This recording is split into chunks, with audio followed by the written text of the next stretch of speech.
Pemerintah terus meyakinkan investor bahwa pembangunan Ibu Kota Nusantara atau IKN Nusantara terus berlanjut. Hal ini diungkapkan Menteri PUPR, Basuki Hadimuljono.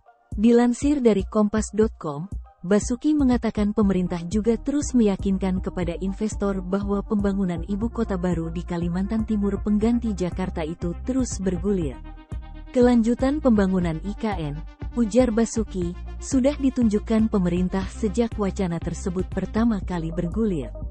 Meskipun banyak pro kontra, namun pembangunan kota masa depan terus berlangsung hingga saat ini, di mana sudah memasuki pembangunan fisik sejumlah infrastruktur dan kantor pemerintahan. Dari dulu gitu kan, tapi tetap kita yakinkan saja. Memang sudah ada beberapa yang katanya masuk letter of intent, lol, kata dia. Basuki juga telah menindaklanjuti keinginan investor melalui koordinasi dengan otorita IKN. Lewat saya sudah beberapa loi kita serahkan ke otorita, ujarnya.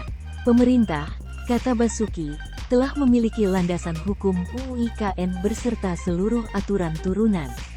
Karena itu, investor diharapkan tidak ragu dengan keberlanjutan pembangunan IKN. Kementerian PUPR sebelumnya telah merilis peta resmi rencana detail tata ruang, RDTR, dan tata guna lahan Ibu Kota Nusantara, IKN, Provinsi Kalimantan Timur, Kaltim.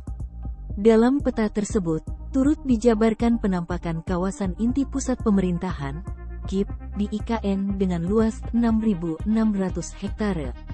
Hingga awal April tahun 2023, pencapaian rata-rata pembangunan fisik di Ibu Kota Nusantara, IKN, Kalimantan Timur, telah mencapai 25%. Kementerian PUPR sedang membangun kawasan inti pusat pemerintahan, KIP, seperti kantor presiden, istana presiden, kantor untuk 4 menteri koordinator, kompleks perumahan menteri. Kemudian jalan tol, jalan arteri, bendungan, sumbu kebangsaan, instalasi pengolahan air limbah, IPAL, instalasi pengolahan sampah, instalasi pengolahan air minum, dan infrastruktur lainnya.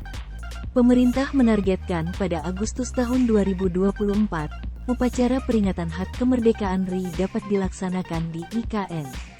Basuki juga memastikan pemilu 2024 tak akan memengaruhi pembangunan IKN Nusantara. Lanjut, bagi saya tak ada urusan, kata Basuki, Sabtu, tanggal 29 April tahun 2023.